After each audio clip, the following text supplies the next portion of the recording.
Halo, halo, selamat malam. Ya, ketemu lagi dengan saya dalam IG Live malam hari ini. Ya, kita masih membahas topik ya tentang hardcore question for Christianity atau pertanyaan-pertanyaan yang sulit seputar kekristenan. Pertanyaan-pertanyaan yang ya sebenarnya ada sih, cuma mungkin banyak orang yang nggak berani untuk menanyakan ini. Mungkin sesuatu yang dianggap tabu begitu. Ya, Rabu kemarin, saya sudah berbicara tentang disappointment with God atau kekecewaan terhadap Allah dengan rekan saya, Pastor Doni Tatimu. Malam hari ini kita akan membahas satu topik lagi yang saya percaya juga banyak sebenarnya ya, sering ya terjadi, sudah bukan rahasia ya atau rahasia umum begitu ya bahwa topik ini banyak terjadi ya di tengah-tengah kita. Ya, satu topik yang saya beri judul Wounded by the People of God. Ya, dilukai oleh orang percaya, dilukai oleh umat Allah, dilukai oleh orang Kristen, dilukai oleh sesama believers gitu ya. Nah, terus bagaimana ini? Ya, saya percaya ini bukan, seperti saya katakan, bukan sesuatu yang asing ya, sering terjadi. Nah, tapi kita mungkin, ya malam hari ini coba ngobrol ya, ngobrol santai ya. Teman-teman boleh sambil, apa nih, ada Pak Siswanto dengan kopinya ya, ya. Boleh dengan kopi, dengan teh, dengan singkong, apalagi ini beberapa kota mungkin hujan, jadi asik juga gitu kalau dengerin IG Live sambil nonton ya. Nah, malam hari ini saya ditemani oleh teman baik saya, seorang hamba Tuhan juga, staf penggembalaan juga ya, teman kuliah saya, teman baik saya, yaitu Pastor Indra Saputra. Dan malam hari ini kita akan membahas tentang itu, wounded by the people of God, dilukai oleh orang Kristen. Dan saya percaya saya panggilnya Kak Indra ya. Kak Indra, Kak In, Kak Insap. Mungkin nanti ada banyak hal, ada kesaksian yang luar biasa yang bisa disampaikan. Oke, mungkin saya undang beliaunya ya. Oke, oke, oke. Semoga nggak salah ini invite-nya.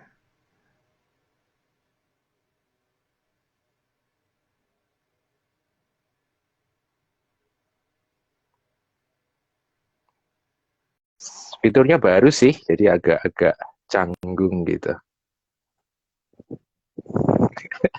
Kita coba-coba. Teman-teman nanti yang mau bertanya, silahkan boleh bertanya di kolom komentar atau kolom pertanyaan. Nah ini dia, tokohnya sudah muncul. Haleluya.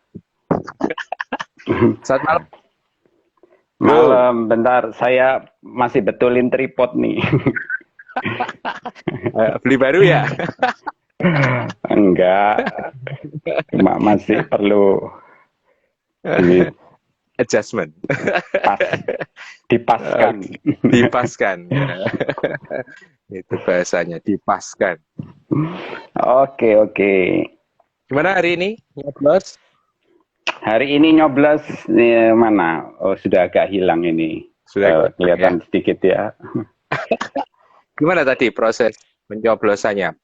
Maksudnya, kan Eh, ini COVID ya?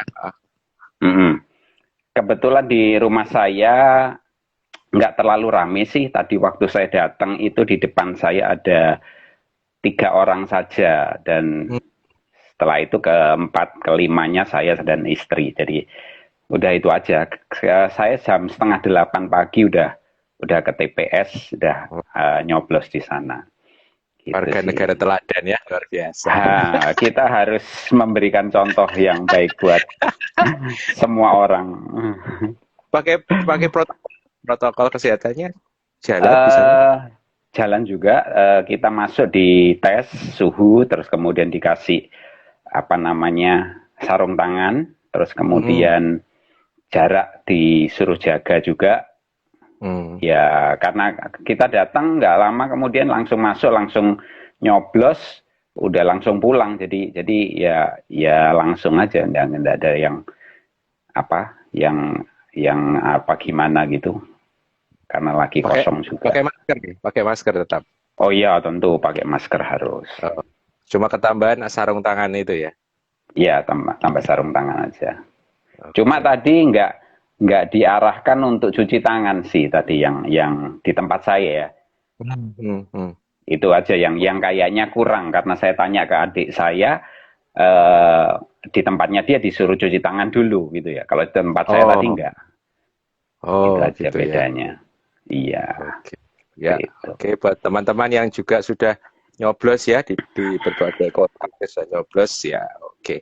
Nah, malam hari ini kita kembali saya sapanya Kak In aja karena sering populernya Boleh? panggil populernya Kak Insap ya.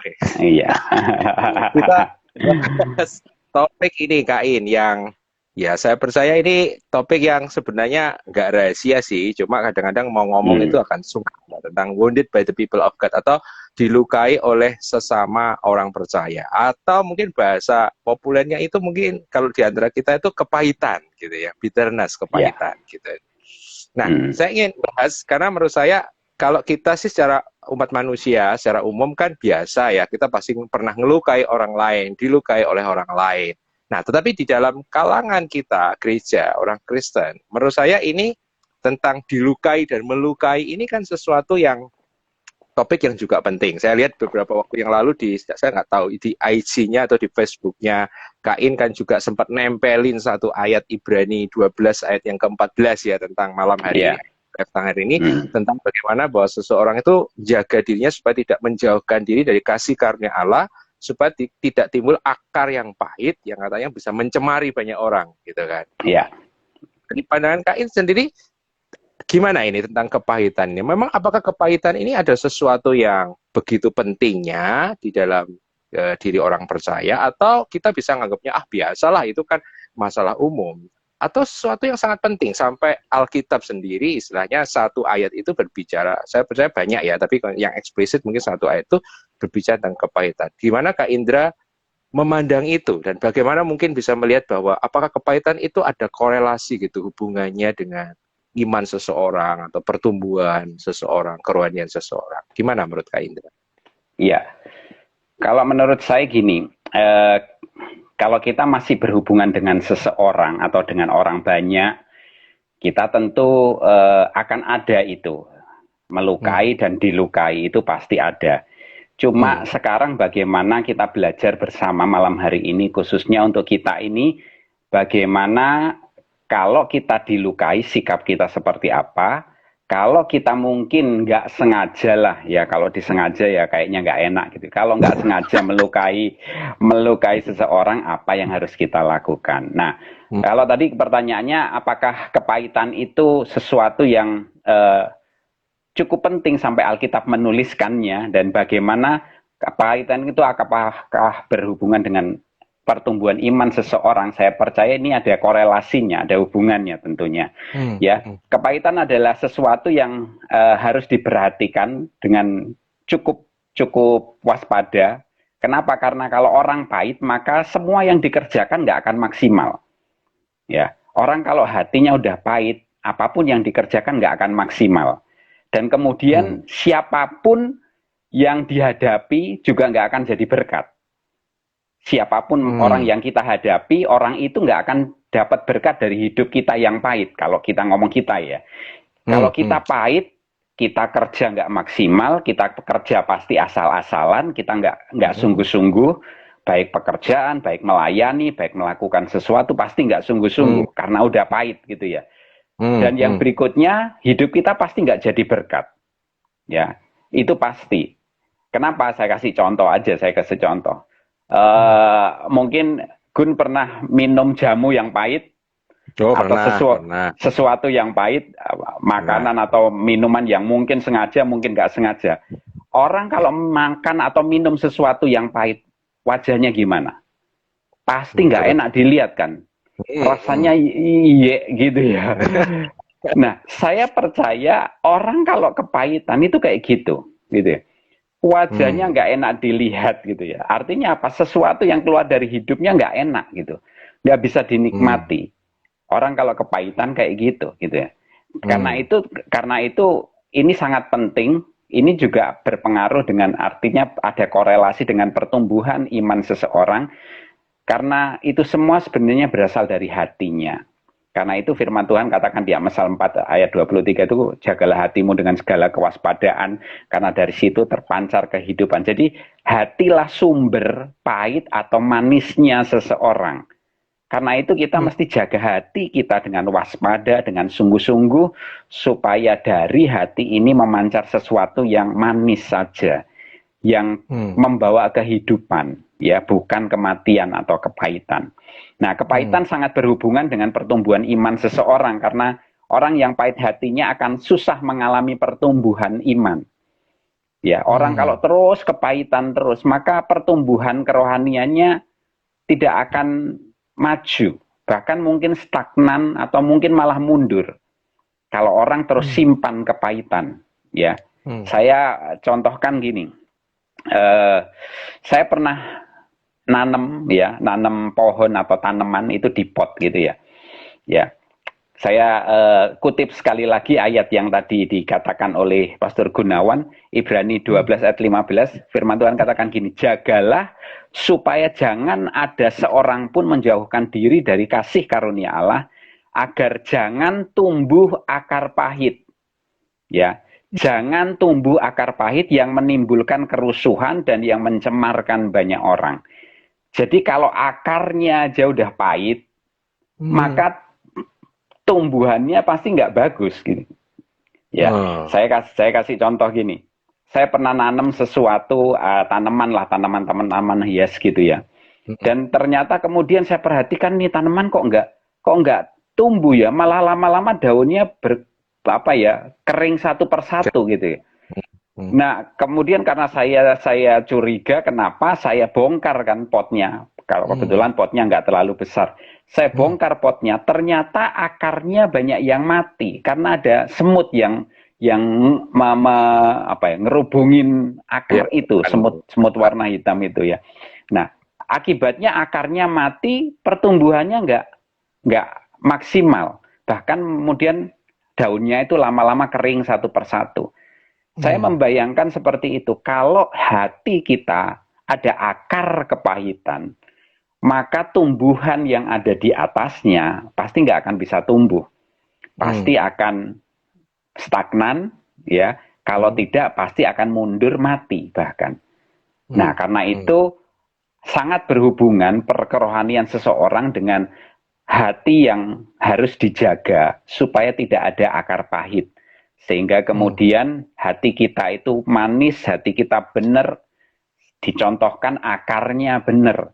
Kalau Hmm. akarnya benar, dapat sumber makanan yang baik, dapat vitamin, dapat mineral yang dibutuhkan oleh pertumbuhan, maka tumbuhan yang ada di atasnya itu akan tumbuh dengan baik, Baik. berbunga, berbuah gitu, Hmm. Hmm. berbuahnya Hmm. banyak gitu ya. Nah, itu yang akan terjadi kalau kita itu jaga hati kita benar-benar dan tidak ada akar pahit atau kepahitan gitu ya.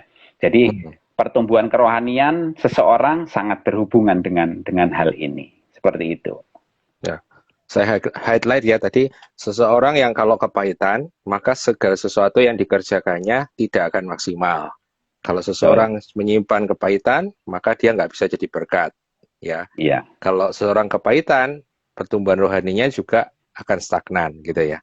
Nah, satu Iya. yang timbul dalam pertanyaan saya, Kain, kalau seorang itu kepahitan, kan kepahitannya kan pasti sesama ya, sesama orang Kristen. Itu bisa Mm-mm. nggak gara-gara ini kemudian dia jadi mundur dari Tuhan, bahkan mungkin meninggalkan Tuhan, bisa nggak? Bisa saja. Ya. Bisa ya. Bahkan saya melihat ada gitu ya. Ya kalau dibilang banyak ya ada, tapi kalau banyak ya saya kurang terlalu tahu ya kalau banyak. Tapi yang pasti ada karena saya juga melihat sendiri hal itu di penggembalaan yang kami lakukan gitu ya. Nah, pasti apa namanya, orang itu akan bisa mundur ya Hmm. lama-lama kemudian dan saya lihat gini, orang kalau mundur itu seringkali alasannya aku tak istirahat dulu ya, aku tak Hmm. cuti dulu. Nah, Hmm. kalau orang di pelayanan seringkali alasannya gitu. Mungkin Hmm. dia sakit hati, kepahitan dengan seseorang, tapi nggak mau menyelesaikan, nggak mau membereskan, karena mungkin yang disakit hati itu orang yang ada di atasnya sehingga dia sungkan, atau mungkin Hmm. orang-orang yang dia merasa rohaninya dia lebih baik daripada saya, sehingga saya Hmm. kemudian udah saya jengkel lah, marah sama orang itu, saya pahit dengan orang itu, tapi saya nggak bisa ngapa-ngapain gitu ya. Hmm. Akhirnya Hmm. dan dia tidak mau membereskan, akibatnya mulai biasanya mundur. Ya mundurnya Hmm. mundurnya pelan-pelan gitu ya. Teratur. Mundurnya pelan-pelan teratur. Awalnya mungkin gitu ya dijadwal udah mulai nggak mau Enggak atau ya. mungkin Nah, nggak dulu gitu ya. Saya nah, masih sibuk gitu ya. Nanti nah, lama-lama akan ngomong saya ambil cuti dulu ya. Ya nah. sekian. Ketika ditanya berapa lama nggak mau jawab gitu ya. Jawabnya ya nantilah lihat nanti gitu ya. Lihat nanti. Lama-lama nggak ke gereja, nggak ibadah Nah, gitu ya. oh, Lama-lama nggak kelihatan, lama-lama jarang dulu gitu ya. jarang dulu. Padahal mungkin dulu aktif, dulu rajin, Hmm. terus kemudian karena kepahitan, mulai cuti, mulai mundur, dan kemudian mulai jarang, dan akhirnya hilang. Hmm. Seringkali prosesnya yang saya lihat di penggembalaan itu kebanyakan Kayak begitu. seperti itu. Iya. Oke. Jadi warning ya kalau ada yang minta Ya, cuti. betul. Ah, Itu Pak Gembala betul. juga mulai ada apa ini ya gitu ya. Betul, betul itu. Oke, menarik. Tadi Kak Indra katakan bahwa orang-orang yang seperti ini yang tadi minta cuti, mundur pelan-pelan, teratur, itu kebanyakan kan Hmm, kepahitannya dengan orang yang di atasnya. Entah itu pemimpin, pemimpin hmm. rohani, entah butuh gembala, pendeta, ke Iya, koordinator, atau pembina rohani, kakak rohani, seseorang yang dianggap sebenarnya lebih tinggi lah daripada dia, ya kan Kak Indra? iya Nah, betul, saya betul. melihatnya ini, bahwa saya sebutnya pemimpin-pemimpin rohani, ini kan bisa melukai kita. Menurut saya ada dua versi nih, yang secara langsung ya, langsung itu berarti kita Hmm, kenal sama orang itu kenal sama kita dan dia melukai kita begitu ya. Saya pernah dapat hmm, cerita satu full timer itu yang kepahitan sama gembalanya karena dia tiba-tiba itu dikasih SP, mau dikasih SP tanpa dikasih tahu alasannya apa. Jadi tidak ada reason, tidak ada apa, tiba-tiba gembala ini mau SP dia gitu kan. Dan dia jadi kepahitan sekali ya. Itu menurut saya hmm. yang secara langsung itu tadi Kak Indra. Langsung. Tadi katakan kan harusnya dibereskan ya kan, nggak Ah, dibiarin. Nah sekarang kan menurut Kak Indra, gimana cara kita membereskan atau respon kita kalau ada pemimpin yang di atas kita itu yang melukai kita yang secara langsung itu? Sebenarnya kita harus gimana sih kalau kita yang ada di bawahnya gitu?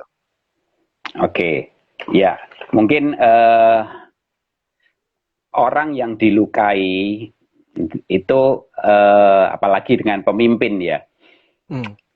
Saya mau sharing dulu aja deh. Saya mau sharing Boleh. dulu pengalaman saya ya, pengalaman Kalau saya. Sebelum saya jadi sekarang saya di tim penggembalaan, istilahnya ya mungkin orang nomor dua hmm, di gereja lah gitu oke. ya. Ya, saya dulu sebenarnya juga saya jemaat biasa, saya pelayan Tuhan biasa, naik jadi pengurus, naik jadi kemudian dipercaya koordinator dan lain sebagainya gitu ya.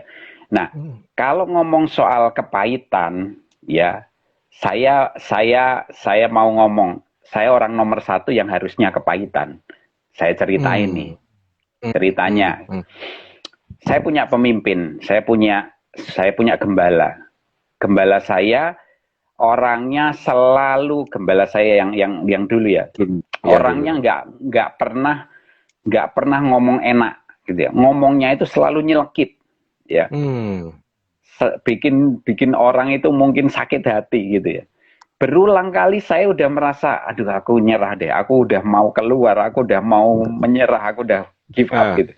Tapi Ah. selalu Tuhan itu kemudian mengingatkan bahwa omongannya dia bener nggak? Hmm. Tegurannya dia bener nggak? Ah. Ketika saya renung-renungkan, iya bener memang ya, aku ini memang harus digitukan gitu, artinya dikasih tahu yang dia ngomong itu gitu ya. Nah, akhirnya dengan seperti itu saya mulai bertahan. Tapi yang kemudian terjadi, gembala saya mengambil sebuah tindakan di keluarganya dia berpisah dengan pasangan hidupnya, bercerai dan kemudian ninggalin keluarganya. Kemudian ganti pemimpin kan, ya. Di tempat saya ganti pemimpin yang baru. Pemimpin yang baru menjabat beberapa waktu, kemudian ada selisih dengan pemimpin yang berikutnya, yang lebih muda. Pemimpin yang lebih muda naik, terus kemudian berjalan, nggak lama kemudian ada bermasalah, sehingga dia kemudian turun lagi, ganti pemimpin yang berikutnya. Ini sekarang di tempat saya udah 4 kali ganti pemimpin. Ya, jujur kalau saya mau sakit hati, saya jujur saya bisa aja sakit hati gitu ya. Saya bisa ngomong iki opo sih gitu. Ya, kalau saudara saya mau cerita terbuka aja di sini bahwa yang sudah ninggalin orang yang sudah meninggalkan gereja kami berapa? Saya bilang udah ratusan. Dan seringkali bahkan ada orang yang ketika teman lama gitu ya ketemu dengan saya, ketika mereka tanya, "Hai Indra, kamu dek mana sekarang? Masih di B3 ya?" Gitu misalnya. Ya saya jawab, "Oh iya," gitu. "Loh, kamu masih di situ?" Gitu. Kadang pertanyaannya itu kadang nggak enak gitu. Saya sampai kadang, "Loh, ada yang salah gitu kalau aku tetap di sini." Dan mereka bilang gini, "Loh, si A kan sudah nggak di situ." "Iya." "Si B kan udah nggak di situ." "Iya." "Si C kan udah nggak di situ." "Lah, kamu kenapa tetap di situ?" Gitu ya. Nah, saudara, kalau saya ini mau pas sakit hati, mau marah, mau kecewa sama pemimpin, saudara, saya punya alasan itu semuanya. Saya punya alasan. Tetapi saya itu bersyukurnya gini, ini bukan kuat dan gagah saya, bukan. Tetapi gini, firman Tuhan itu yang membuat saya bisa berespon dengan benar. Ya, Tuhan itu melatih saya untuk respon saya mesti benar. Dan respon yang benar itu didapat dari mana? Respon yang benar didapat dari kita kenal Tuhan kita. Ya. Saya membayangkan kalau Tuhan di posisi saya kayak apa sih kira-kira gitu ya. Nah, dari mana saya bisa memposisikan diri saya seperti itu? Dari baca firman. Ya. Karena itu gini, firman Tuhan itu sebenarnya tidak banyak mengubah keadaan. Firman Tuhan itu banyak mengubah cara pandang kita ini loh, cara berpikir kita. Itu yang banyak dirubah oleh firman. Jadi saya melihat firman Tuhan ini yang banyak ngerubah hati saya, banyak ngerubah cara berpikir saya. Kalau saya mau udah dari dulu saya keluar, ya. Ini gereja kami sudah 19 tahun, gitu ya. Udah ganti pemimpin berkali-kali, masalah berulang kali. Bahkan saya kadang sampai kalau di kumpulan hamba-hamba Tuhan, saya kadang jujur saya agak malu kadang gitu ya. Loh, gerejamu no masalah lagi ya? Ada masalah lagi ya? Kayaknya kok masalah terus-menerus gitu ya. Oke. Saya jujur kadang nggak bisa jawab apa-apa gitu ya. Tapi saya tetap ada di sini bukan karena apa-apa, tapi karena Tuhan gitu ya. Dan saya berusaha untuk jaga hati saya untuk tetap mengasihi, tetap percaya, tetap respect, tetap semuanya lah ya. Semuanya yang Tuhan ajarkan itu saya belajar untuk terus praktekkan itu. Saya bukan Superman, saya kadang jengkel, saya juga kadang marah ketika ngalami perlakuan-perlakuan yang nggak enak gitu ya. Saudara, saya selama melayani 19 tahun di tempat saya ada pernah dikatakan sebagai orang yang pingin dirikan kerajaan sendiri gitu ya. Ditegur sampai seperti itu, terus kemudian bikin saya jengkel, sakit hati, marah, ya, diperlakukan nggak adil, udah dikasih wewenang ternyata wewenangnya itu nggak, istilahnya diambil lagi, di-cut lah, ya, wewenang saya lakukan pun ternyata saya tetap ada dimarahin juga gitu ya. Jadi sebenarnya kesempatan untuk sakit hati itu banyak gitu.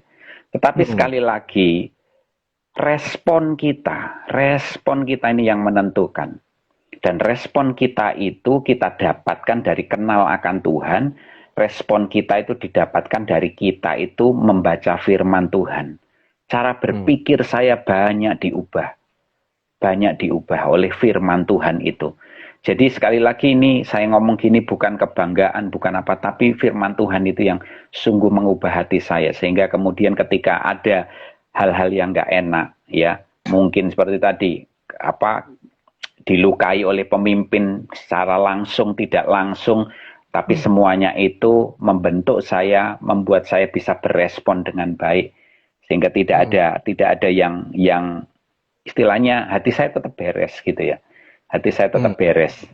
Saya tetap bisa mengampuni, saya tetap bisa memaafkan, saya tetap bisa kemudian apa ya mengambil hal-hal yang baik dari kesalahan-kesalahan beliau-beliau yang ada di atas saya gitu ya. Bahkan saya kasih tips teman-teman bahwa hatimu beres itu dari mana? Hatimu beres itu dari gini. Kamu masih mengingat masa lalumu, tetapi kamu mengingatnya itu tidak lagi sakit. Itu artinya Mm. hatimu beres. Ya, Mm. kalau kamu mengingat sesuatu dan masih mangkel, masih jengkel, berarti belum beres. Ya, Mm. umpamanya luka. Ya, siapa yang pernah di sini naik sepeda terus kemudian jatuh? Ya, Mm. terus saudara bisa cerita, Kak, ini lukaku ini ya, ini aku umur 9, Kak. Dia sekarang umur 30 misalnya.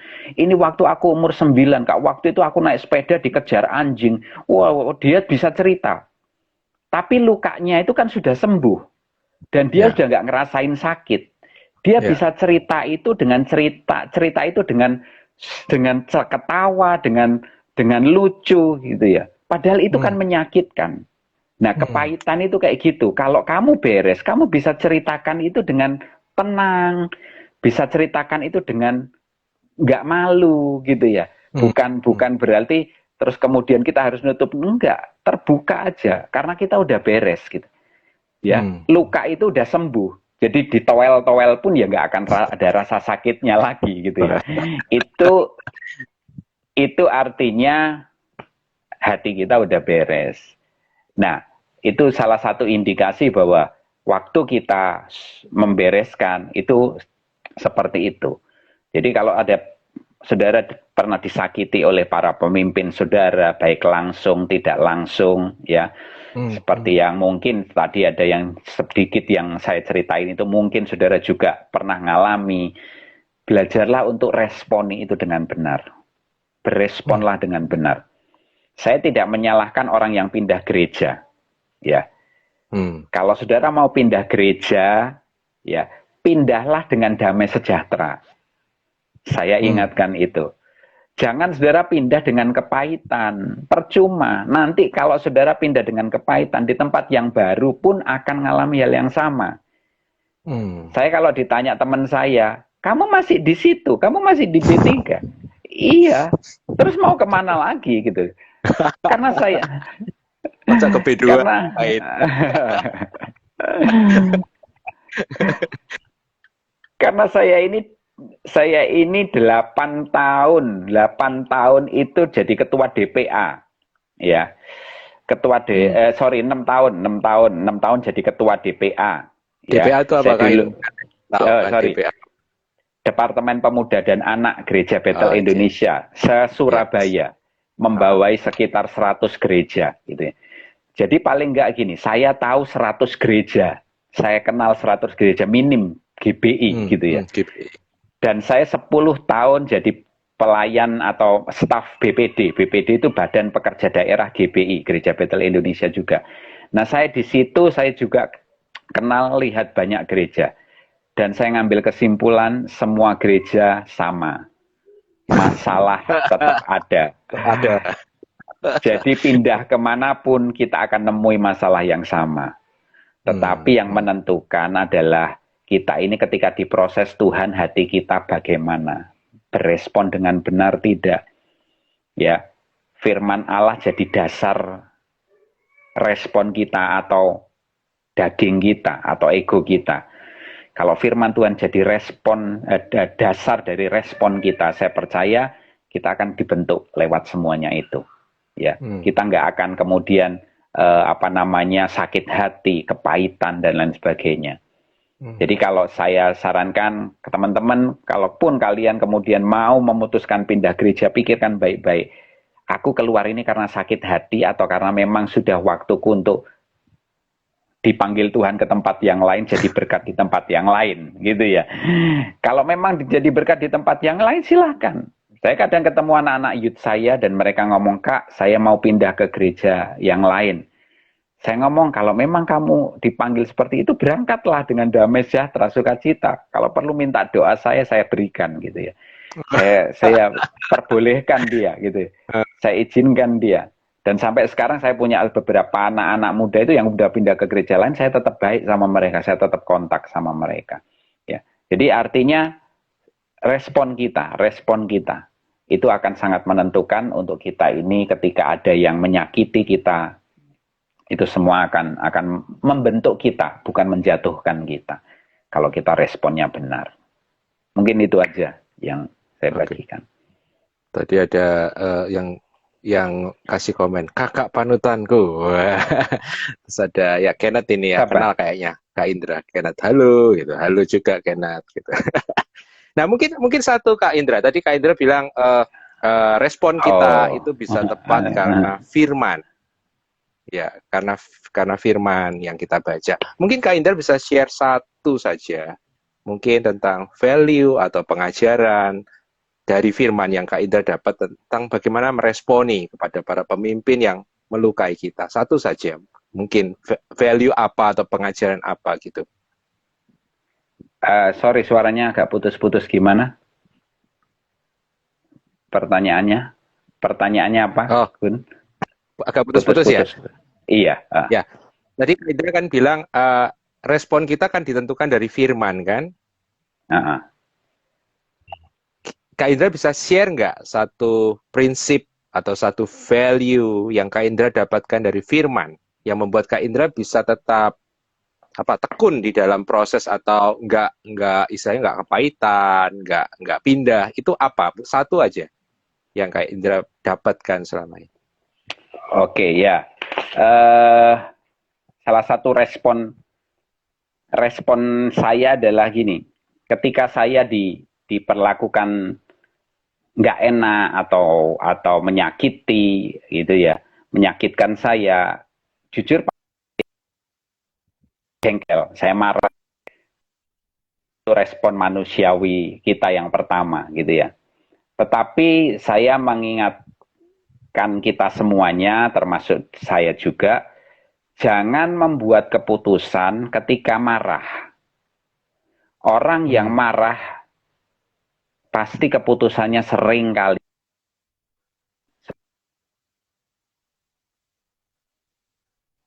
dia keputusan itu pasti salah. Jadi jangan mengambil keputusan ketika marah. Ya. Jadi ketika saya marah, saya mengalami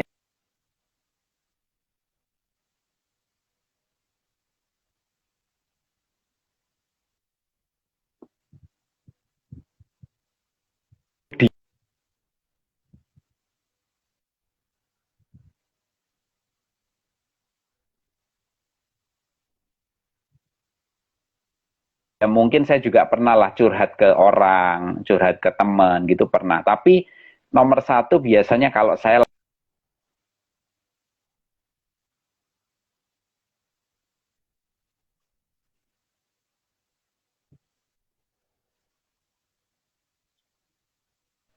berdoa datang kepada Tuhan, saya percaya ayat yang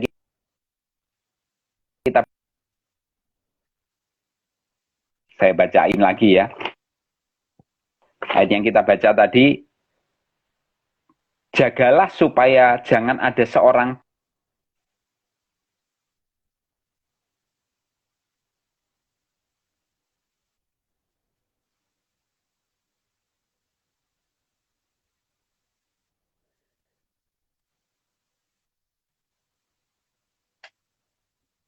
Kak Indra, maaf, koneksinya mungkin bisa dicek. Saya nggak tahu di tempat yang lain, cuma di tempat saya putus-putus. Begitu ya. Bentar. Internetnya coba dites, tes. Nah, itu si Leni juga bilang. Sebentar ya, teman-teman, sabar.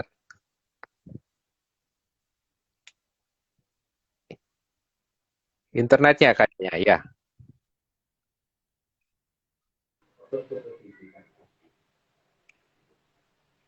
Ya, ya, oke. Sudah direspon, ya. Ini Kak Indra, ya, ya. Ini baru muncul semua Oke, komennya. sorry, Komennya semua sorry. bilang putus, putus, putus, putus. Oh iya. Jangan, jangan terluka kalau putus-putus, jangan terluka. Satu lagu dulu, ya kamu aja Chris yang nyanyi satu lagu. Ya, ini udah oke nih, udah oke nih. Udah oke ya. Udah oke, udah oke. Oke. Karena di rumah saya ini lagi banyak ponakan datang, jadi mereka buka handphone Oh, semua. oh, Jadi iya, iya, iya, mungkin, iya, iya. oke, sorry, sorry. Ah, oke. Saya ulangi. Tadi bagaimana saya bisa berespon ya. Nah, Hmm. ayat yang Ibrani 12 ayat 15 tadi, jagalah supaya jangan ada seorang pun menjauhkan diri dari kasih karunia Allah. Hmm. Jadi kalau saya lagi tersakiti, yang saya Hmm. lakukan adalah saya berdoa. Saya nggak Hmm. curhat di medsos, saya nggak curhat pada seseorang dulu, saya bahkan nggak Hmm. cerita ke istri saya dulu, ya. Tapi Hmm. saya berdoa dulu. Gitu.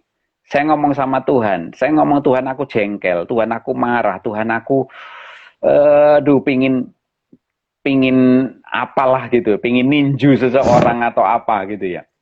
Hmm. Ya itu yang saya ungkapkan kepada Tuhan. Tetapi setelah itu saya percaya kalau kita ini dalam hadirat Tuhan, amarah itu yang tadinya levelnya sekian, mulai surut, mulai Hmm. surut, mulai surut. Dan kemudian Hmm. Tuhan itu kasih kasih pewahyuan, kasih cara pandang yang baru.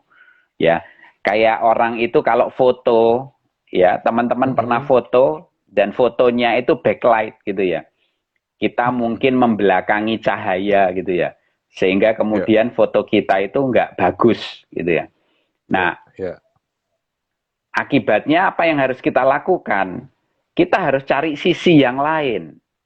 Kita harus pindah Hmm. posisi supaya gambar yang kita mau ambil itu jadi bagus. Nah, cara Hmm. pandang itu kayak gitu. Firman Tuhan itu memberikan cara pandang kita supaya kalau kita melihat masalah, cara pandang kita ini awalnya jelek gitu ya. Cara pandang Hmm. dunia gitu ya. Hmm. Tapi Tuhan Hmm. itu membawa kita bergeser, ayo kamu lihat toh dari cara sisi yang ini loh. Kalau kamu Hmm. lihat dari sisi yang ini, semuanya jelas. Semuanya bagus. Hasilnya akan baik. Nah, Hmm. itu yang saya sering kali lakukan kalau saya sakit hati, marah, jengkel, ya, entah terhadap pemimpin, entah terhadap anak didik saya sering kali lakukan itu, gitu ya. Ya, tidak serta merta menang. Kadang saya juga keceplosan dulu ngomongnya, gitu ya. Tapi seringkali kemudian saya pulang, saya mikir lagi, saya merenung kembali, gitu ya. Sehingga kemudian apa yang saya kerjakan langkah berikutnya itu bukan langkah-langkah yang ngawur gitu ya, tapi langkah Hmm. dari perenungan-perenungan yang sudah saya ambil. Seperti itu. Oke.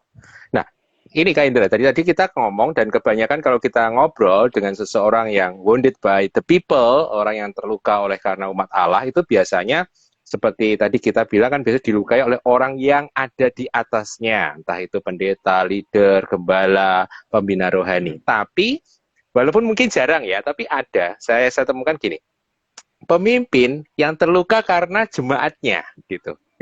Oh, Si oke. gembala karena jemaatnya, pembina rohani yang terluka karena adik rohaninya, semacam itu. Nah, pertanyaan saya begini Nah, kan, apakah sama gitu respon yang diberikan, maksud saya ketika kita ada di bawah seseorang dan kita dilukai oleh otoritas yang di atas kita, dan kita sebagai pemimpin dan kita dilukai oleh orang yang ada di bawah kita, apakah case-nya sama? Apakah intensitasnya sama? Apakah responnya sama? Atau mungkin ada perbedaan.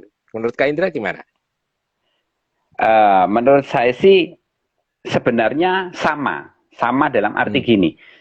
Saudara mau jadi jemaat, saudara mau jadi pelayan, saudara mau jadi koordinator, saudara mau jadi gembala, saudara semuanya punya kesempatan untuk disakiti dan menyakiti. Ya, jadi siapapun kita, ya. Karena itu kita tetap responnya harus sesuai firman.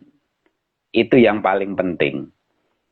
Jadi respon kita ketika disakiti, siapapun kita jadi jemaat, kita jadi pemimpin, kita jadi pelayan Tuhan dan lain sebagainya, respon kita yang menentukan.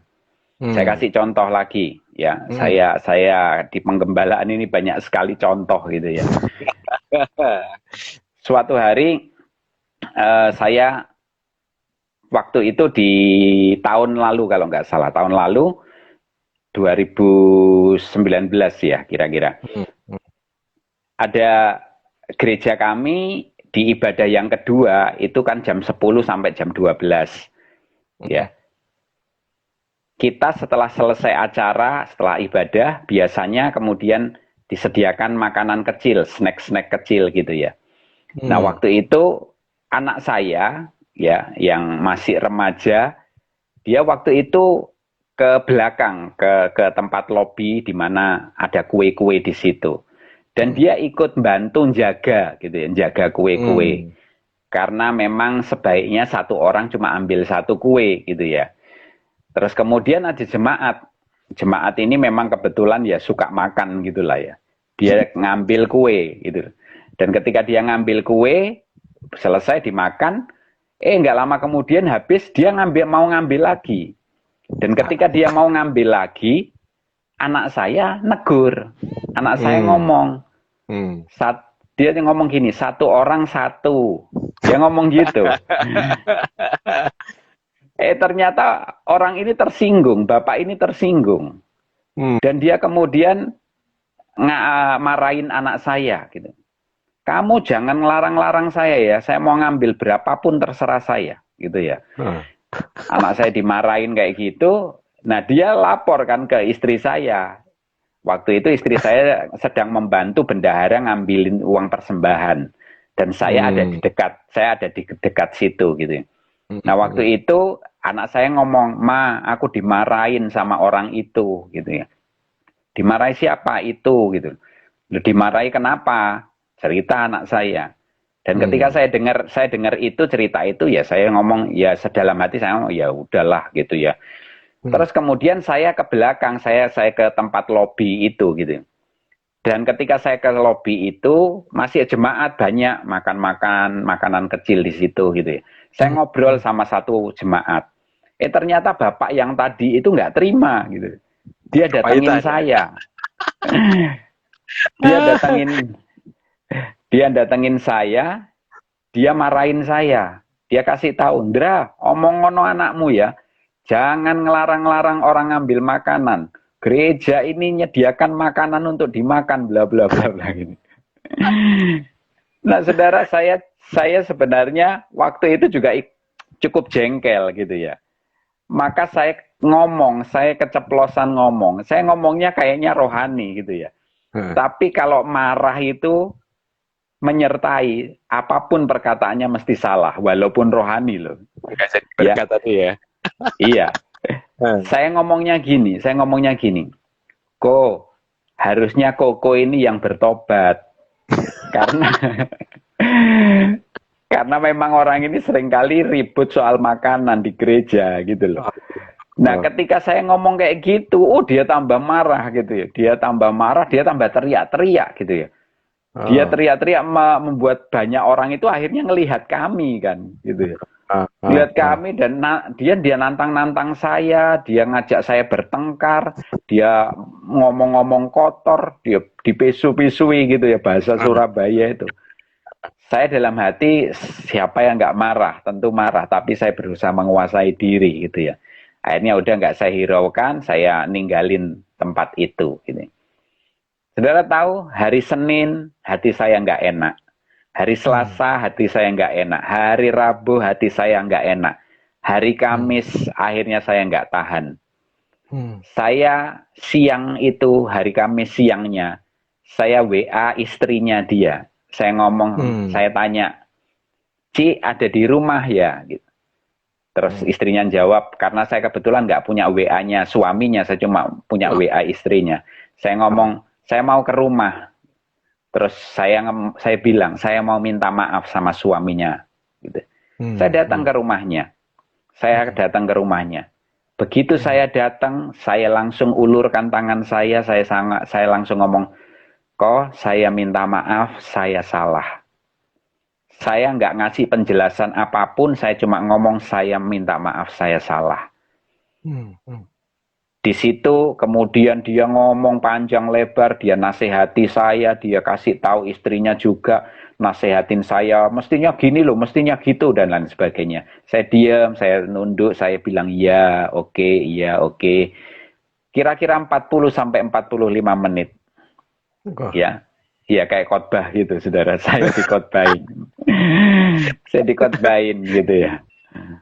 Selesai itu saya mau pulang, saya mau pamit. Sekali lagi saya ulurkan tangan saya bilang, saya minta maaf, saya salah. Ya, teman-teman kalau minta maaf nggak usah ngasih penjelasan. Bilang aja, saya minta maaf, saya salah. Udah, nggak usah kamu harusnya juga minta maaf dong. Kamu ya juga salah, nggak usah gitu ya. Nggak usah kayak gitu. Ya, udah saya selesai, saya keluar dari rumah orang itu, saya merdeka.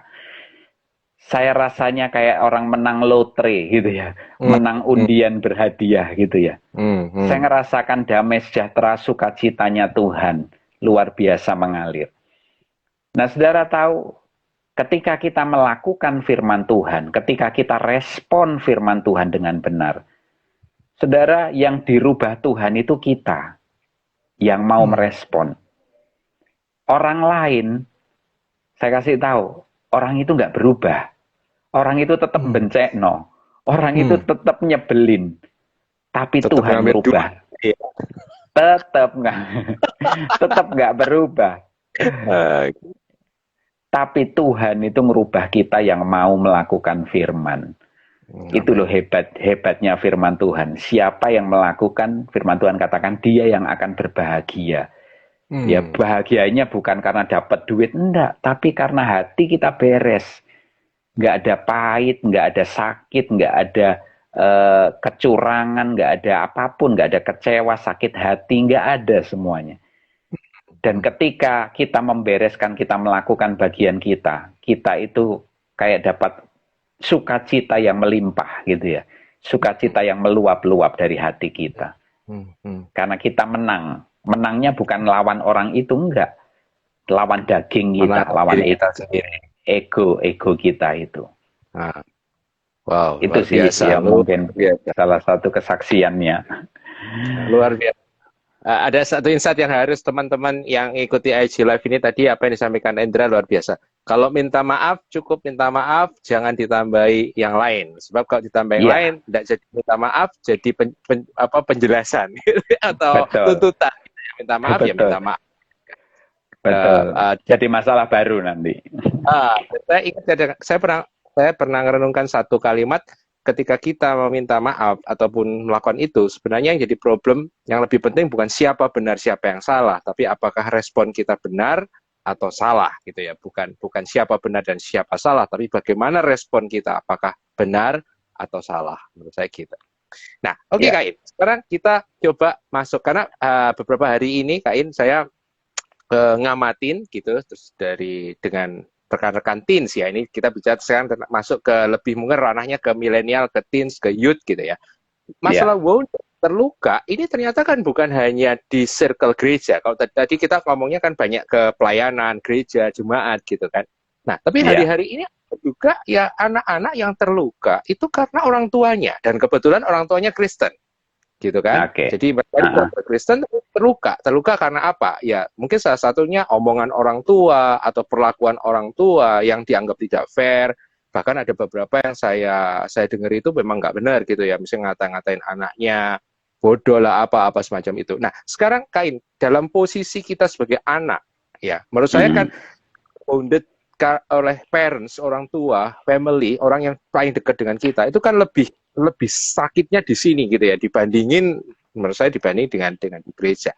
Nah, Ya. Kain saya tahu banyak di youth dan teens. Kira-kira apa yang harus rekan-rekan teens lakukan atau responi, atau gimana sih kalau orang tua mereka yang kebetulan Kristen dan mungkin pelayanan majelis WL gitu ya, wah di minggunya biasa, di Seninnya wah kok jadi begini, itu gimana Kak Indra?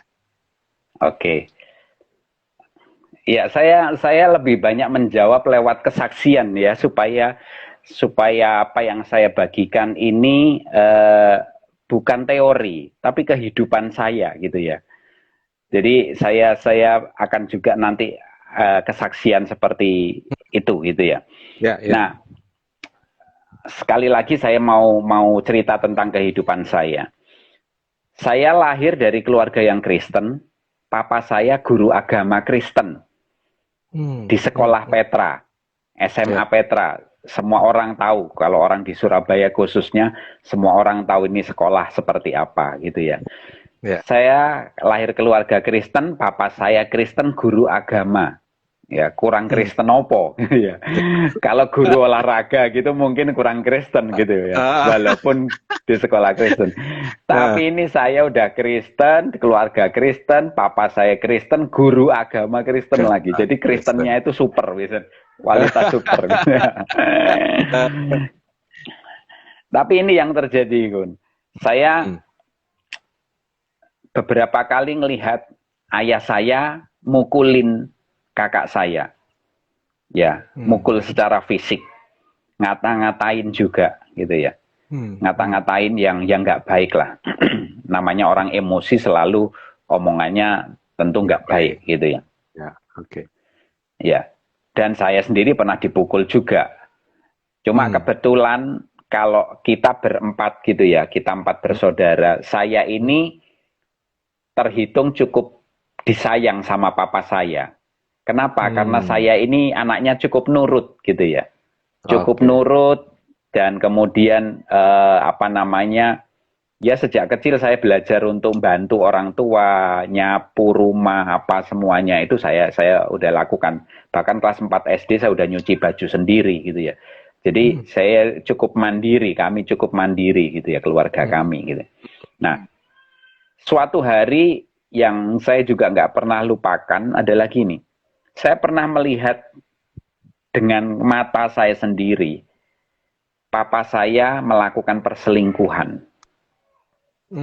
Ya, bayangkan saudara, keluarga Kristen, guru agama Kristen di sekolah Kristen, dan itu terjadi.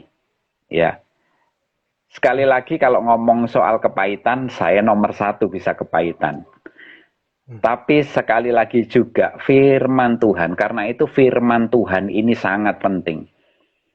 Saya mau tunjukkan ya, saya melihat orang tua saya melakukan perzinahan, perselingkuhan itu, saya dan kakak saya nomor 1 yang tahu. Ya. Tapi perbandingannya gini, kakak saya nggak penuh firman. Ya, dia Kristen.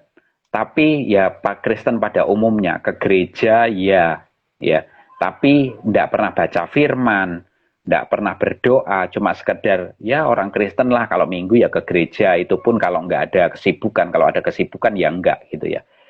Sementara saya belajar firman, baca firman, berdoa, ke gereja, melayani dan lain sebagainya. Nah, beberapa waktu lalu udah cukup lama sih,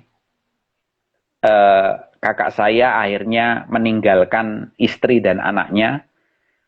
Dia pergi dengan perempuan lain. Ya, saya sempat marah, saya sempat jengkel, saya sempat marahin kakak saya. Ya, tapi ya bagaimana, dia udah ngambil keputusan seperti itu. Nah, saya mau membandingkan gini, sekali lagi ini bukan membandingkan saya lebih baik, enggak sama sekali. Tapi firman Tuhan itu loh yang mengubah kita, yang membentuk kita. Cara berpikir kita itu kita dirubah oleh Tuhan. Ya, orang kalau nggak penuh firman, cara pandangnya apa? Dia melihat kesalahan orang tuanya, dia jengkel, dia marah, tapi dia mengulang kembali. Ini yang seringkali di masyarakat banyak terjadi. Bapaknya perokok, bapaknya pejinah, bapaknya pemabuk. Anaknya saya percaya pasti nggak suka. Anaknya pasti marah ngelihat bapaknya kayak gitu. Tetapi seringkali orang nggak penuh firman. Sehingga nggak ada filter atau nggak ada cara pandang yang berbeda. Akibatnya apa? Ketika dia jadi bapak, ketika dia berumah tangga, dia ngulang kesalahan orang tuanya. Dia mabuk juga, dia judi juga, dia kemudian main perempuan juga, dia rokok juga, dan lain sebagainya. Sebenarnya siklus atau saya bilang lingkaran setan ini akan terus terjadi kalau orang itu nggak dirubah oleh kebenaran firman Tuhan. Nah, ini sekedar contoh yang saya mau berikan buat saudara. Jadi kakak saya ngambil keputusan yang ya mungkin ada kesalahan yang mirip yang dikerjakan. Tetapi saya udah ngerti firman. Saya ngerti bahwa saya nggak boleh lakukan kesalahan yang sama. Ya, ayah saya pernah salah. Saya nggak boleh salah. Saya udah ngerti firman. Saya udah ngerti mana yang benar kok. Jadi saya harus mengambil keputusan-keputusan yang sama sekali berbeda. Saya belajar untuk mengasihi anak istri saya. Saya belajar untuk melakukan firman, bagaimana sebagai kepala keluarga harus kemudian setia sampai maut memisahkan dan lain sebagainya. Itu semua saya berusaha untuk melakukannya dengan pertolongan Roh Kudus tentunya. Bukan sekali lagi, bukan kuat dan gagah saya. Nah, itulah fungsinya firman. Nah, teman-teman, anak-anak muda, teman-teman milenial, saya dorong teman-teman semuanya untuk penuhlah dengan firman. Saudara, saya kadang ini mungkin contohnya ya Gun ya. Ketika saya melihat kesalahan papa saya mata saya bukan penghakiman. Tapi mata saya itu jadi cara berpikir saya gini. Kasihan papaku ya. Dulu mungkin sama kakek saya juga mungkin perlakuannya nggak baik. Sehingga kemudian dia, karena maksud saya gini, karena dia nggak punya pengetahuan yang baik, akhirnya yang diturunkan juga yang nggak baik juga. Jadi saya kasihan gitu loh. Karena itu ayo kita ini penuh dengan firman supaya cara pandang kita itu jangan turun-temurun sama. Ya, firman Tuhan katakan dosa nenek moyang atau dongeng-dongeng nenek moyang itu keturunan itu terus kita bawa terus gitu loh. Sehingga kemudian itu kayak jadi lingkaran setan gitu. Engkongnya kawin cerai, papanya kawin cerai, anaknya udah ngerti firman berhenti, jangan sampai itu dilakukan gitu. Ya. Jangan terus kemudian kalau jatuh dalam dosa nyalain orang tua. Oh, ini gara-gara dosa turunan kakekku ini. Gara-gara dosanya engkongku ini. Enggak, kamu udah ngerti firman, kamu udah ngerti hari yang harus dilakukan yang mana. Nah, teman-teman milenial, ayo penuh dengan firman, ya. Sekali lagi firman itu jangan cuma jadi pengetahuan, tapi lakukan, sehingga itu akan jadi kehidupan. Kalau kita melakukan itu, saya percaya, ya. Sekali lagi, tadi firman Tuhan katakan, jangan menjauhkan diri, jagalah dirimu supaya nggak jauh dari kasih karunia Allah. Artinya orang kalau di dalam kasih karunia Allah, dia pasti akan terjaga hatinya, terjaga hidupnya supaya tidak keluar dari rencana-rencana Allah tadi. Yang baik, yang manis itu saja yang akan terus kita keluarkan dari hidup kita. Mungkin itu. Jadi kalau saya boleh ngomong ya Kak In, berarti luka yang tidak tersembuhkan itu akan menimbulkan luka yang sejenis, bisa seperti itu ya? Betul. Ya. Jadi oleh karena itu kenapa kita harus mengejar kesembuhan ya untuk luka kita kalaupun kita terluka semacam itu ya. untuk betul, kebaikan kita sendiri tentu saja dan untuk generasi-generasi sesudah kita seperti itu. betul. Dan Tuhan itu menyembuhkan ya. Hmm. Ingat ya, Tuhan itu menyembuhkan. Tuhan itu bukan tukang hipnotis. Ya, Hmm. Tuhan itu bukan tukang hipnotis yang kemudian kita punya luka, terus kemudian kita datang ke Tuhan, terus Tuhan bawa pendulum gitu ya. Kamu akan lupa, kamu akan lupa. Enggak, gitu loh. Iya, iya, Tuhan iya, itu Tuhan itu Tuhan yang menyembuhkan. Jadi gini, kita masih ingat peristiwanya. Bahkan detail kita ingat gitu loh. Kayak anak yang Hmm. jatuh dari sepeda tadi loh karena dikejar Ya, anjing. ya, ya. Dia ingat setiap peristiwanya itu ingat dengan jelas. Tetapi ketika dia cerita, dia udah beres. Hmm. Lukanya itu sudah sembuh. Jadi dia ceritanya bisa sambil ketawa gitu. Loh, Hmm. saya cerita tentang papa saya. Jujur ini memalukan kan. Kalau kalau Hmm. untuk saya Hmm. ceritakan sebenarnya memalukan. Hmm. Tapi Hmm. buat saya cerita dengan enteng bukan karena saya nggak tahu malu, bukan. Tetapi saya udah beres. Dan saya percaya ini pelajaran buat kehidupan kita semuanya. Yes. Saya nggak malu karena firman Tuhan katakan oleh kesaksian kita iblis dikalahkan gitu ya. Ya, Saya ya. berharap saya berdoa lewat kesaksian saya ini ada banyak anak-anak muda mengalahkan kuasa iblis ya Ya. lewat kuasa Tuhan yang ada di tangan saudara di dalam hidup saudara. Itu Amin, yang saya amin. mau bagikan. Hmm. Wow, luar biasa. Ya, luar biasa ya.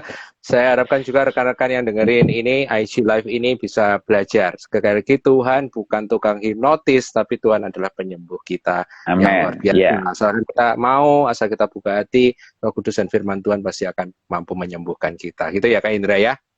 ya, Nah, tuh. oke. Eh, tidak terasa udah 1 jam, saya nggak tahu IG Live kabarnya bisa memperpanjang sampai lebih dari 1 jam, tapi rasanya kalau kita lebih dari 1 jam, kasihan juga yang lain. Iya. Jadi mungkin sebelum kita Kak Indra bisa kasih closing statement atau mungkin wisdom atau nasihat atau whatever itu buat kita semua tentang terluka dan melukai tentang apapun yang Tuhan taruh di hatinya Kak Indra untuk disampaikan. Silakan Kak Indra. Oke. Ya, mungkin sekali lagi kalau kita ini berhubungan dengan manusia, dengan orang, maka dilukai dan melukai itu akan jadi hal yang biasa. Tetapi tentunya kita berusaha untuk meminimalkan, ya. Kata kuncinya tadi itu, saudara, kalau kita dekat dengan Tuhan, maka hati kita itu akan memancarkan perkara-perkara yang baik. Ya, sekali Hmm. lagi coba saya cuma senjatanya cuma satu ayat tadi ya. Jagalah supaya jangan ada seorang pun yang menjauhkan diri dari kasih karunia Allah, agar jangan tumbuh akar pahit yang menimbulkan kerusuhan dan mencemarkan banyak orang. Jadi Hmm. kalau kita ini punya akar pahit, maka yang muncul adalah kerusuhan dan mencemarkan banyak orang. Hmm. Ya, saya sering kali bilang gini, cinta itu menular, benci itu juga menular. Ya, Jadi ya, kalau kita ini pahit, pasti kita akan ngomongnya pahit. ya, Betul enggak? Dan ya, kita akan mempengaruhi orang supaya ikut pahit dengan kita. ya, ya. Dan kalau kita dekat dengan orang yang pahit, lama-lama telinga kita capek, hati kita ikut capek. Karena itu Hmm. jangan dekat dengan orang yang kepahitan. Nah, Hmm. buat kita yang kepahitan, ayo segera bereskan. Kenapa? Kalau saudara terus kepahitan, saudara nggak bertumbuh, bahkan bisa mati seperti akar pohon yang tadi awal saya ceritakan. Karena itu Ya, yuk ya. bereskan, ya. Minta kasih karunia Tuhan, minta kasihnya Tuhan untuk memenuhi hati dan pikiranmu.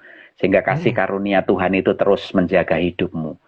Sehingga engkau nggak Hmm. ngalami lagi kepahitan, sakit hati, dan lain sebagainya. Ya, Yes. satu terakhir saya kasih rumus ya kalau kalau Wah, pelajaran itu ada rumusnya. ya. Kenapa kok kita ini seringkali kecewa gitu ya? Hmm. Kenapa kita seringkali kecewa? Karena kita punya harapan terlalu tinggi, sementara Hmm. kenyataannya terlalu rendah. ya. Sehingga selisih antara harapan dan kenyataan itu harapannya tinggi gini ya, kenyataannya lebih rendah gini. Selisihnya inilah yang dinyamakan kecewa. Jadi apa yang harus saudara lakukan? Saudara pinter-pinterlah untuk mengatur harapan saudara. Jadi kalau saudara punya pemimpin, sadari bahwa pemimpinmu itu manusia yang masih bisa salah, yang masih bisa jatuh dalam dosa, yang masih bisa emosi, yang masih bisa marah. Jangan berpikir pemimpinmu itu Tuhan yang nggak bisa marah, nggak bisa apa-apa. Ketinggian.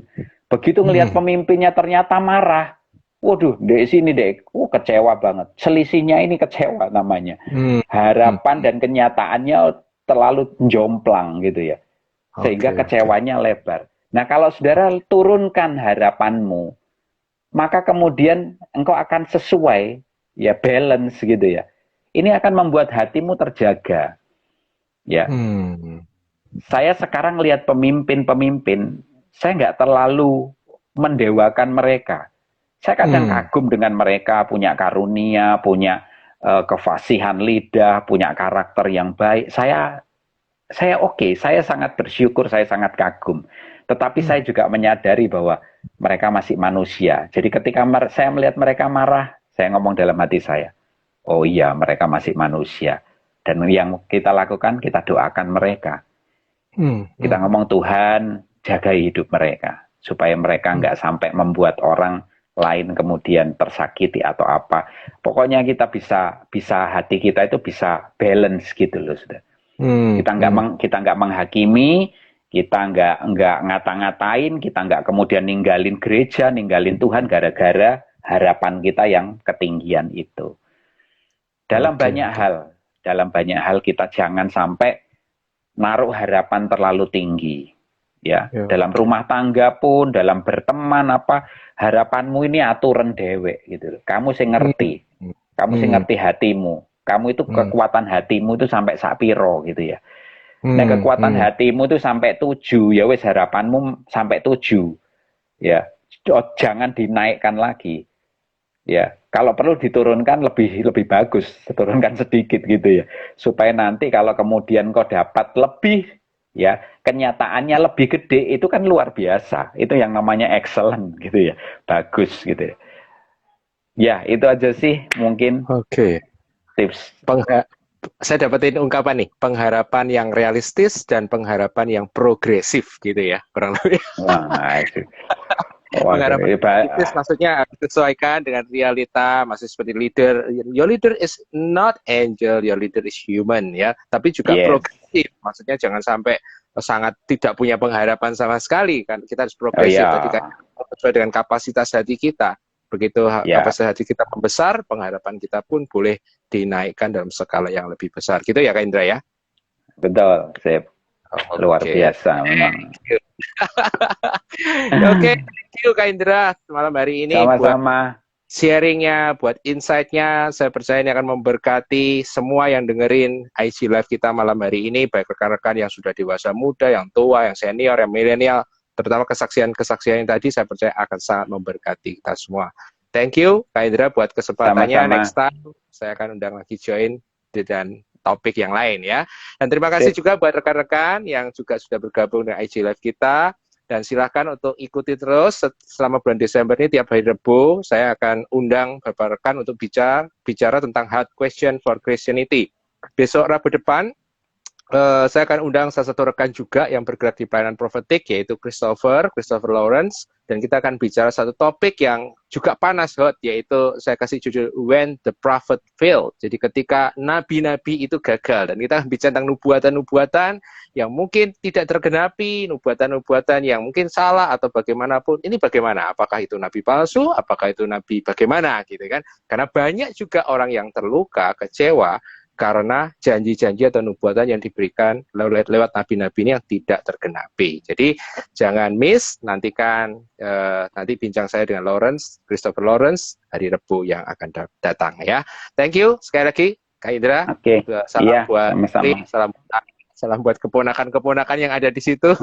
Thank you. Iya. Oke, kita lagi. Thank you Oke, Indra. God bless you. yuk, Tuhan Ya, berkati, God ya, bless. God bless.